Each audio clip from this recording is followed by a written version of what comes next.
In today's video, I'm going to show you how to remove all location information attached to your post on X, formerly Twitter, quickly and easily. This is a simple privacy step that helps you clean up your account and stop location data from being attached to future posts. If you want more quick software and social media tutorials like this, make sure to hit that like button and subscribe for more. Alright, let's get straight into it. First, open X and look at the left navigation bar. Click on More. This opens the full menu with additional account options. From there, click Settings and Privacy. This is where you can manage your account preferences, privacy controls, and security settings.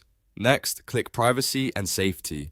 Inside this section, you'll find the controls related to your posts, audience, and data visibility.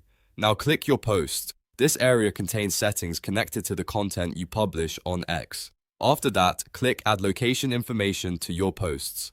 This is the option that controls whether location data is included with your posts. Once that opens, click Remove all location information attached to your posts. This will start the process of clearing any saved location details from your account's post. To confirm the action, click Delete. As soon as you do that, X will remove the location information attached to your posts. And that's it. Your posts are now cleaned up and the location data has been removed. If this video helped, please give it a like, subscribe for more tutorials, and I'll see you in the next one.